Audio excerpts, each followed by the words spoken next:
into that. I don't know what's going to happen with a 135-pounder going up against a 200-pounder. I think it's not a real fight. Rewritten. Or money-wise, most times from what I see, since, it's all about, people want to look like a big shot, but still they must pay the price. They have to learn how to take the defeat if I am not. Mistaken a 92 lb gap in weight. Nearly 100 lb gap in weight. It's wild. Say he comes in heavy like 200 pounds, it's still a 65 lb weight edge that is really just so crazy. Quite surprised because it sounded like Jake Paul and Joshua was getting closer and closer for January. However, there have been rumours of Gervonta Davis versus Jake Paul in the past.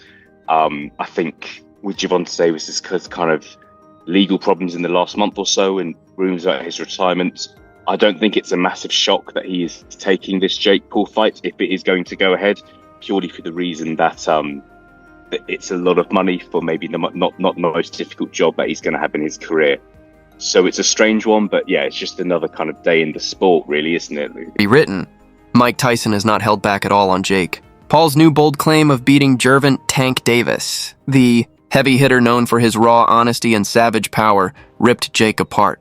After the young YouTube boxer bragged he could defeat one of the sport's most feared champs, Tyson, who has been at times a supporter and at times a critic, made it very clear that sharing a ring with a fighter like Davis is no joke. He reminded Jake of the huge gap from viral fame to boxing greatness at the elite level. Oh my days. Jake Paul versus Tank Davis. Is this real? This can't be real. Because he was talking about fighting Joshua, which is heavyweight. And now he's saying about fighting Tank. Nah, this can't be. It's Netflix as well. I need to go and do some checks and see if the main pages have posted this. But Jake Paul's posted it. It says Friday, November 14th. It's in Atlanta, State Farm Arena. This is random, no? Rewritten. Jake Paul walks in with a record of 12 victories, 7 knockouts, and just a single loss. Paul used his online fame to step into real boxing through big crossover bouts and smart business moves that built his career into what we see today. People are so fucking insecure. Kind of lost myself in the whole entertainment world. And so when I found boxing, it gave me that routine, that discipline. I got to take time for myself in these boxing camps. And every day for training, I had to meditate. And boxing gave me the ability to reflect on myself and realizing who I was and who I wanted to be.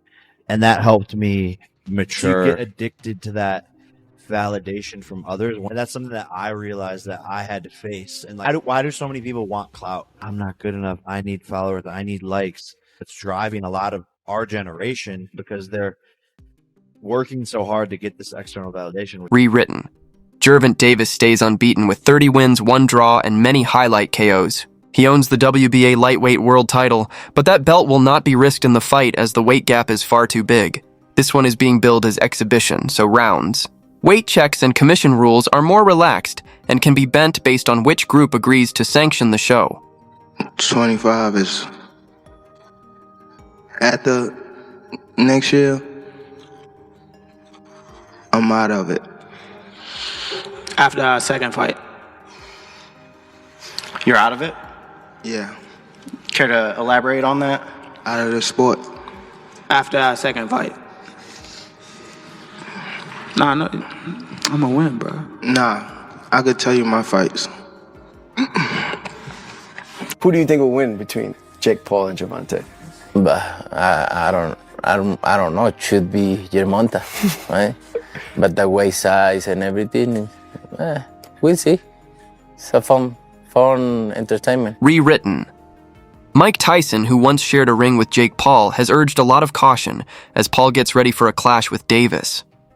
Tyson knows firsthand the pressure and heat of fighting Jake, but also the big risk of a man as fast and explosive as Tank. Paul may have youth and more size, but Tyson feels Tank's timing. Speed and power make him too dangerous still. He warns Paul might be taking this too lightly, and that his very safety may be at risk even if the fight sells huge.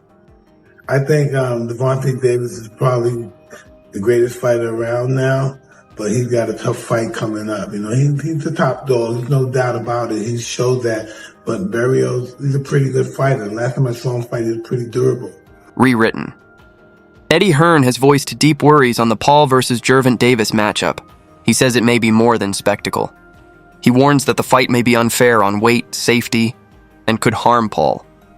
He admits the money is massive, public interest huge, but this type of event could see Jake take bad damage and end his goals for big bouts like Joshua. He rates the fight as 50-50, but still says Paul's health is at stake beyond record. We know that Gervonta's going to fight Jake Paul in November, and then we'll see what happens if there's an AJ fight. Be interested to go from Gervonta Davis to Anthony Joshua, but I don't think the Chavez fight is terrible. I think it's a smart bit of business. I think it's extremely dangerous for Jake Paul. You know, I've got the general feedback is the boxing world saying, please AJ, go in and evaporate this young man from the boxing world so we can all get on as normal.